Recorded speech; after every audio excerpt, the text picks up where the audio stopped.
بسم اللہ الرحمن الرحیم۔ امام احمد رضا بریلوی رحمۃ اللہ علیہ اور نظریہ حرکت زمین، پروفیسر ڈاکٹر محمد مسعود احمد۔ امام احمد رضا خان 1856 میں بریلی یو پی بھارت میں پیدا ہوئے اور 1921 میں یہیں انتقال ہوا۔ وہ متعدد علوم فنون میں مہارت رکھتے تھے۔ علوم نقلیہ کے علاوہ مندرجہ ذیل علوم عقلیہ میں ان کو کمال حاصل تھا۔ منطق، فلسفہ قدیمہ، فلسفہ جدیدہ، حیت قدیمہ، حیت جدیدہ، ہندسہ، ارثماطیکی، لوگارمات، جبر و مقابلہ، حساب، فوقیت، مناظر و مرایا، زیجات، مثلث کروی، مثلث مستہ، حساب سطینی، طبیعیات، ارضیات، فلکیات، جفر، زرچہ، مربعات، تکسیر وغیرہ۔ انہوں نے تقریباً ہر فن میں تصانیف و شرح حواسی تعلیقات یادگار چھوڑے ہیں۔ میرے ذاتی کتب خانے میں ان کی 100 سے زیادہ عربی، فارسی اور اردو علمی نگارشات کی فوٹو اسٹیٹ کاپیاں موجود ہیں۔ علوم سائنس میں ان کی مہارت کا اندازہ اس سے لگایا جا سکتا ہے کہ 1919 میں مشیگن یونیورسٹی امریکہ کے پروفیسر البرٹ ایف پورٹا نے اعلان کیا کہ 17 دسمبر 1919 کو آفتاب کے سامنے بیک وقت چند ستاروں کے جمع ہو جانے سے ممالک متحدہ میں خصوصاً اور دنیا میں عموماً زبردست تباہی مچے گی اور قیامت صغریٰ برپا ہوگی۔ یہ خبر اخبار ایکسپریس بانکی پور بھارت میں شائع ہوئی۔ جب امام احمد رضا رحمۃ اللہ علیہ سے اس پر تبصرے کے لیے کہا گیا تو انہوں نے جواب دیا کہ پروفیسر مسعود کا یہ اعلان سراسر لغو ہے۔ پھر انہوں نے اس کے جواب میں ایک تحقیقی مقالہ قلم بند کر کے شائع کرایا جس میں دلائل و براہین سے پروفیسر مذکور کے وعدے کو باطل قرار دیا۔ نیو یارک ٹائمز امریکہ کے چند شماروں کے مطالعے سے اندازہ ہوتا ہے کہ 17 دسمبر کا دن جب آیا، دنیا بھر کے ہیئت داں آفتاب کے مطالعہ و مشاہدے میں مصروف رہے اور چند ملکوں کے لوگ اضطراب کے عالم میں قیامت صغریٰ کا انتظار کرتے رہے، مگر وہ نہ آنی تھی نہ آئی، اور جو کچھ امام احمد رضا رحمۃ اللہ علیہ نے کہا تھا سچ ثابت ہوا۔ مغرب ہیئت دانوں پر امام احمد رضا کی یہ پہلی کامیابی تھی۔ آپ رحمۃ اللہ علیہ نے نظریہ حرکت زمین کے خلاف بھی ایک تحقیقی مقالہ لکھا تھا، مگر اس زمانے میں اہل علم مغربی افکار سے مرعوب تھے، شاید اس لیے اس مقالے کا زیادہ چرچا نہ ہوا، مگر اب پھر حرکت زمین کا نظریہ زیر بحث آیا ہے۔ چنانچہ کچھ عرصہ ہوا پاکستان کی ایک فاضل ظہر المرزا قادری نے اس نظریہ سے اختلاف کرتے ہوئے بیان دیا تھا جو اخبار جنگ کراچی میں شائع ہوا۔ پھر اس مسئلے پر تبادلہ خیال کے لیے مصطفیٰ کو کیلیفورنیا یونیورسٹی امریکہ سے دعوت دی آئی تھی اور پاکستان کے ایک جہاں دیدہ فلسفی سید محمد تقی کا ایک مضمون نظر سے گزرا جس میں انہوں نے لکھا کہ وہ 45 سال سے حرکت زمین اور سکون ارض کے نظریوں پر غور کرتے رہے اور بالآخر اس نتیجے پر پہنچے کہ نظریہ حرکت زمین باطل ہے۔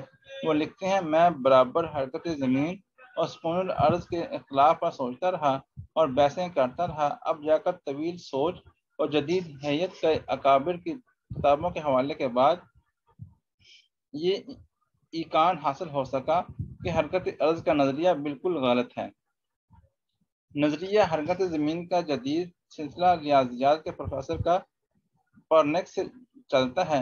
انہوں نے فیثاغورس کے نظریہ حرکت زمین کی تائید کی اور بطلیموس کے تصور کائنات کو مشاہدے یا استدلال کے بجائے اس لیے رد کر دیا کہ اس میں حساب کی زیادہ پیچیدگیاں ہیں۔ حالانکہ بعض سائنسی تجربات نے سکون ارض کی تائید کی ہے۔ چنانچہ 1880 میں آئنسٹائن نے ایک تجربہ کیا جس سے نظریہ حرکت زمین کا رد ہوتا تھا، لیکن سائنسدانوں نے ماننے سے انکار کر دیا۔ ان کے انکار پر آئنسٹائن نے اپنے تجربے کی ایسی توجیہ پیش کی جس سے حرکت زمین کا نظریہ ثابت ہو گیا، مگر بقول سید محمد تقی یہ سائنس کی تاریخ کی سب سے زیادہ غیر عقلی توجیہ تھی۔ امام احمد رضا رحمۃ اللہ علیہ نے بھی اس توجیہ کی غیر معقولیت پر بحث تنقید کی۔ آئنسٹائن کے بعد 1881 میں مائیکلسن اور یارلے نے تجربات کیے۔ ان سے بھی یہ ثابت ہوا کہ نظریہ حرکت زمین باطل ہے، مگر سائنسدانوں نے حسب سابق اس نتیجے کو ماننے سے انکار کر دیا۔ پروفیسر وائن برگ نے بھی اپنی کتاب کائنات کی عمر کے پہلے 3 منٹ میں ایک ایسے تجربے کا ذکر کیا ہے جس سے نظریہ حرکت زمین کی تردید ہوتی ہے۔ غرض پہ در پہ تجربات کی روشنی میں نظریہ حرکت زمین کی تردید ہوتی رہی، مگر سائنسداں ماننے سے انکار کرتے رہے۔ امام احمد رضا خان رحمۃ اللہ علیہ نے اس نظریے کا بھرپور رد کیا۔ انہوں نے نظریہ حرکت زمین کے خلاف جو دلائل و براہین پیش کیے اور مغربی سائنسدانوں پر جو تنقید کی وہ قابل توجہ اور لائق مطالعہ ہے۔ انہوں نے اپنے وقت کے مشہور ریاضیداں پروفیسر حاکم علی پرنسپل اسلامیہ کالج لاہور سے مسئلہ حرکت زمین پر بحث کرتے ہوئے لکھا، یورپ والوں کو طریقہ استدلال نہیں آتا، انہیں اثبات دعویٰ کی تمیز نہیں۔ آپ نے دلائل حرکت زمین کتب انگریزی سے نقل فرمائی۔ امام احمد رضا رحمۃ اللہ علیہ نے حرکت زمین اور اس کے متعلقات پر مندرجہ ذیل 4 مقالات میں بحث کی ہے: معین، مبین، در شمس مسکون زمین۔ 2. فوز مبین در رد حرکت زمین، مطبوعہ بریلی۔ 3. الکلمۃ الملحمہ فی الحکمہ المحکمہ، لوحہ فلسفہ المشمہ، مطبوعہ دلی۔ 4. نزول آیات فرقان مسکون زمین و آسمان، مطبوعہ لکھنؤ۔ نظریہ حرکت زمین کے رد میں امام احمد رضا کی فوز مبین اہم کتاب ہے۔ اس میں ایک مقدمہ ہے جس میں مقررات حیثیت جدیدہ کا بیان ہے جس سے مقالے میں کام لیا گیا ہے۔ اس طرح مجموعی طور پر 105 دلائل سے نظریہ حرکت زمین کو باطل کیا ہے۔ ان تمام دلائل میں صرف 15 دلائل ایسے ہیں جو پچھلی کتابوں میں مل جاتے ہیں، باقی 90 دلائل خود امام احمد رضا کی فکر و رسا کا نتیجہ ہیں۔ آخر میں خاتمہ ہے جس میں کتب الہیہ سے گردش آفتاب اور سکون ارض کو ثابت کیا گیا ہے۔ فوز مبین تقریباً 250 صفحات پر مشتمل ہے۔ تلاش و جستجو کے بعد اس کا ایک قلمی نسخہ بریلی میں ملا جو 1988 میں بریلی کے ادارہ سنی دنیا نے پہلی بار کتابی صورت میں شائع کر دیا ہے۔ اب پاکستان سے ادارہ تحقیقات امام احمد رضا اس کا انگریزی ترجمہ شائع کر رہا ہے۔ اہل فن اگر اس کا مطالعہ کریں تو فائدے سے خالی نہ ہوگا۔